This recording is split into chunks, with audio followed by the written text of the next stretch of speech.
Programme میں دوبارہ خوش آمدید. ہمارے ساتھ موجود ہیں ڈاکٹر عاصم صاحب اور ہم ان سے گفتگو کر رہے تھے کہ پاکستان کی پولٹری کی صنعت میں کس طرح سدھار لایا جا سکتا ہے, لوگوں کو کس طرح اچھا اور صحت مند گوشت مہیا کیا جا سکتا ہے جو ان کی قوت خرید میں بھی ہو. ڈاکٹر صاحب مجھے یہ بتائیے گا, اگر کچھ لوگ مزید یا کوئی شخص, کوئی کمپنی, کوئی فرم پولٹری کے بزنس میں اس وقت انٹر ہونا چاہتی ہے تو وہ کون سی فیلڈ ہے جس میں آپ سمجھتے ہیں کہ ابھی بھی کمی باقی ہے, جس کے اندر انویسٹمنٹ کی ضرورت کے ساتھ ساتھ پروفٹ کے مارجن اچھے ہیں؟ پولٹری انڈسٹری میں تو ابھی میں سمجھتا ہوں ساری ہی کمی ہی واقع ہے, کیونکہ ابھی ہمارے پاس اتنی پولٹری نہیں ہے. انٹرنیشنل جب ہم پر کیپٹل کنزمپشن دیکھتے ہیں تو اچھے ملکوں میں یہ 30 kg سے اوپر ہے جو پر کیپٹل کنزمپشن ہے. ڈاکٹر صاحب لیکن ان کی افورڈیبلٹی بھی ڈیپینڈ کرتی ہے نا, کہ وہ لوگ کتنا افورڈ کر سکتے ہیں, ہم لوگ کتنا افورڈ کر سکتے ہیں. میں آپ کو یہ بتانا چاہوں کہ جب آپ مرغی کے گوشت کی پرائس دیکھتے ہیں تو آپ دیکھیں کہ دالوں سے اور سبزیوں سے اس کی پرائس کم ہے. اس کا مطلب افورڈیبلٹی ہے اس کے اندر. ڈاکٹر صاحب میں سے ڈس ایگری کروں گا آپ سے اس طرح. یہ دیکھیں آدھا کلو اگر آپ دال پکا لیں تو آپ کے 2 سے 3 ٹائم نکل جائیں گے, مگر آپ اگر 1.5 کلو مرغی بھی پکا لیں تو بڑی مشکل سے آپ کے 2 ٹائم بھی نکلیں گے. یہ ایک بہت بڑا فرق ہے. یہ تو اب ہمارے کیونکہ پکوان بنانے کا سلسلہ چینج ہو گیا. پہلے اس میں تھوڑا سا اس میں پانی کا عنصر شامل ہوتا تھا, اب جو خشک بنتے ہیں سالن سارے, تو اس لیے شاید آپ کی بات یہ کسی حد تک یہ ٹھیک بھی ہے.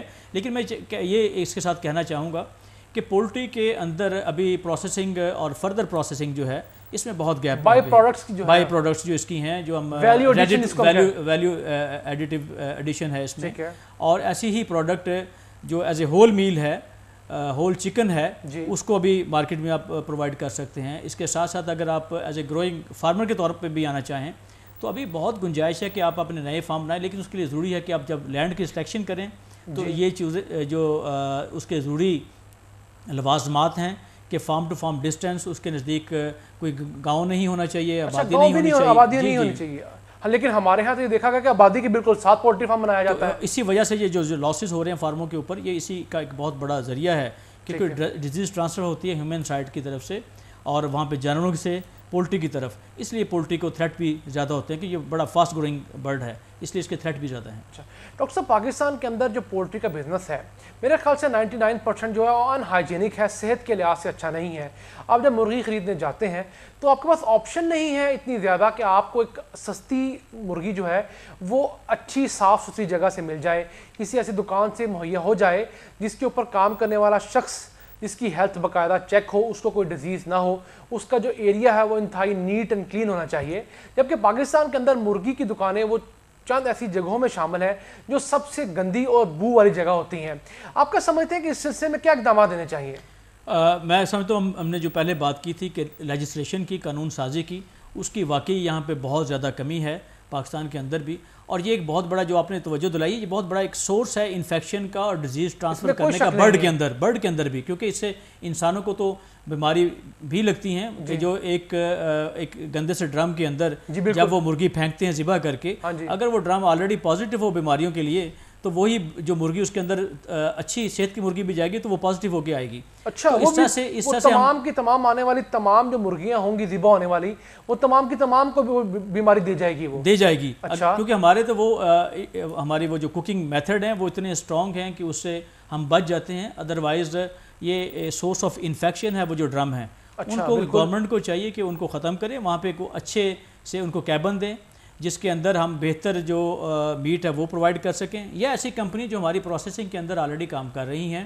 اس طرح کہ اور بہت سے لوگوں کے لیے یہ ایک روزگار کا سلسلہ کھلے گا کہ وہ اس آٹومائزیشن کے اندر آئیں, ایز اے چکن کو ایز اے ہول چکن کے طور پر ان دکانوں میں متعارف کرائیں. یہاں پہ صرف کٹ اپس کا کام ہو کہ اس کو چھوٹے پیسز میں تقسیم کر کے اور لوگوں میں تقسیم کیا جا سکے. جبکہ مرغی جو ہے بیسیکلی ذبح ہو یا جہاں پر اس کی کھال اتاری جائے, اس کے پر اتارے جائیں, وہ فیکٹری کے اندر ہونی چاہیے, پراپر ہائیجین کے اندر. جی بالکل ایسا ہی ہے کہ اس کو فیکٹری کے اندر ہی ہونا چاہیے, اور فیکٹری کے اندر ہی اس کے تمام جو لوازمات ہیں ان کو صاف ہو کے وہاں سے مرغی کو ہائیجینیکلی پھر یہاں پہ شفٹ ہونا چاہیے.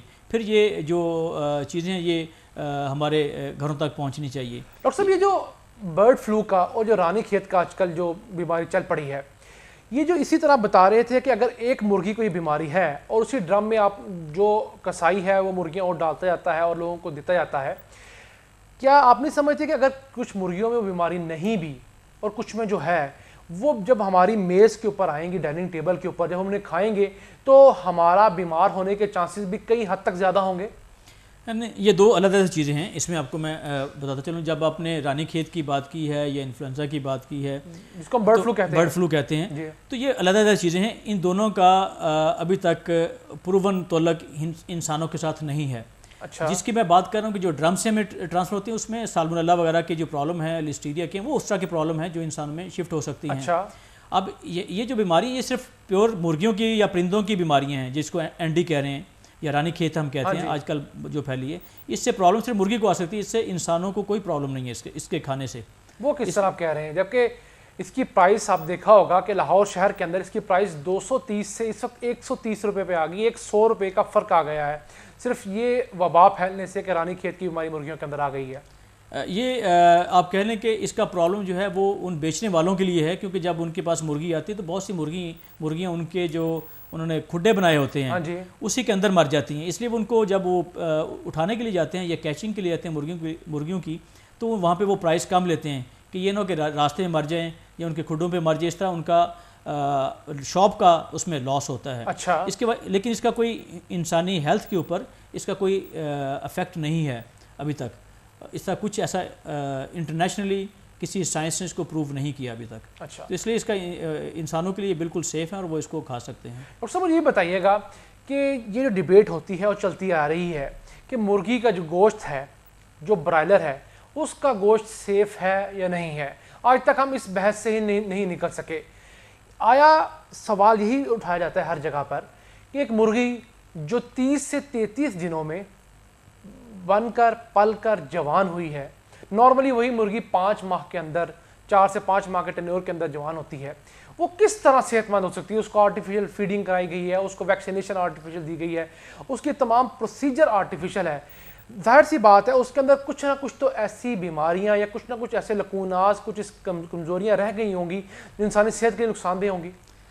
یہ بڑا اہم اور چپتا ہوا سوال بھی ہے اور یہ بڑا اہم ہے آج کے دن کے لیے. یہ بہت اہم کویسچن ہے کیونکہ میں روز دیکھتا ہوں ٹی وی کے اوپر صبح کے پروگرام کے اندر بہت سے چینلز کے اوپر ایسے لوگ آ جاتے ہیں جنہوں نے شاید زندگی میں کبھی پولٹری کے ساتھ نہ کوئی کام کیا ہے، نہ اس کی ڈیزیز کے بارے میں یا پرندوں کے بارے میں سمجھتے ہیں. وہ بھی پاکستان میں ایک رواج ہے کہ وہ بھی اپنی رائے دینا ضروری سمجھتے ہیں. اور اس میں سب سے جو معذرت کے ساتھ کہوں گا کہ جو سب سے بری چیز ہے وہ ہمارے ہیومن ڈاکٹرز ہیں کہ وہ بھی اسی طرح کے ہی بیان دیتے ہیں کہ مرغی ٹھیک نہیں ہے، اس کو کھانا ایسا ہے، یہ پتہ نہیں کیسے بڑی ہو جاتی ہے. یہ جو دور ہے یہ ایک سائنس کا دور ہے، یہ جینیٹک میک اپ کے اوپر کام کرنے کا دور ہے. اس میں جین کے اندر چینج کر کے اس کے جینیٹک میک اپ کو انٹرنیشنلی بہتر کیا گیا ہے. جیسے ابھی ہم گندم جو لیتے تھے ایک کھیت میں سے وہ پہلے 12 سے 16 من لی جاتی تھی، ابھی ہم 50 60 70 اور 80 من تک چلے گئے ہیں. یہ ہائیبرڈ سیڈ جو یوز کرتے ہیں. اسی طرح اسی کے برڈ کے اندر اس کے جینیٹک میک اپ کو بہتر کر کے اس کی جو تھائز ہیں، اس کی چیسٹ ہے، اس کی باڈی ہے، اس کو بہتر کیا گیا ہے. اور دوسری بات اس میں نے آپ کو شروع میں بتائی تھی کہ اس کی جو ہم خوراک تیار کرتے ہیں وہ اتنی بہترین خوراک ہے کہ شاید وہ ابھی انسانوں کو بھی میسر نہیں ہے اتنی بہترین چیزیں. تو یہ دونوں چیزیں جب ملتی ہیں تو اس کے فیکٹر کی وجہ سے برڈ کی جو ایج ہے وہ کم ہو جاتی ہے. اور ساتھ ساتھ ہم نے اس کو اب جو ماحول مہیا کیا ہے یہاں پہ جس کو انوائرمنٹ کنٹرول شیڈ میں کہہ رہا ہوں، اس کے اندر اس کی جو پاپولیشن کے لیے، اس کی بہتر گروتھ کے لیے، اس کی بڑھوتری کے لیے جو ہم نے ماحول پرووائڈ کیا ہے، یہ تینوں جو چیزیں ملتی ہیں تو اس کی وجہ سے ہم نے اس کی ایج کو مینیمائز کیا ہے اور اس کی جو بڑھوتری اس کو میکسیمائز کیا ہے. اس طرح سے یہ برڈ بڑا ہوتا ہے. اس کے اندر ایسی کوئی چیز نہیں، بہت ہائیجینک یہ میٹ ہے اور پروٹین کا بہترین سورس ہے.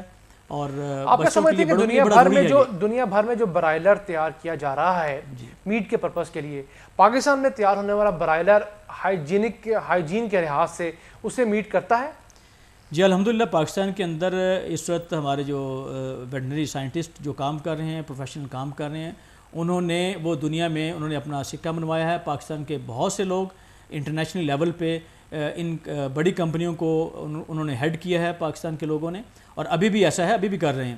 اس سے بہت سے پاکستان کے وہ جو لوگ واپس پاکستان کے اندر آئے ہیں انہوں نے آ کے اس سسٹم کو انٹروڈیوس کیا ہے پاکستان کے اندر، اور وہ اس سسٹم کے اندر رہتے ہوئے پاکستان کو ایک بہتر پروٹین پرووائڈ کر رہے ہیں. میں سمجھتا ہوں کہ یہ پاکستان کے لیے بڑا ضروری ہے جی. ناظرین یہاں لینی ہے ہم نے ایک بریک، اور بریک کے بعد ہم ڈاکٹر صاحب سے یہ جانیں گے کہ دیسی مرغی کا جو ہمارے ہاں ایک کلچر ہوا کرتا تھا وہ دن بدن کیوں کم ہوتا جا رہا ہے، اور اس کے ساتھ ساتھ ٹرکی جو ایک بنسبت 3 سے 4 گنا بڑا پرندہ ہوتا ہے، دنیا بھر میں بڑے شوق سے کھایا جاتا ہے، اسے یوز کیا جاتا ہے، جس کی معیشت جو ہے، جس کو ہم اکنامکس کہتے ہیں، وہ مرغی سے سستی پڑتی ہے، یہ پاکستان میں آج تک کیوں نہیں اڈاپٹ ہو سکا، جس کی وجہ سے لوگوں کو گوشت جو ہے مزید سستے داموں دستیاب ہو سکتا ہے؟ یہی جاننے کے لیے ہمارے ساتھ رہیے گا.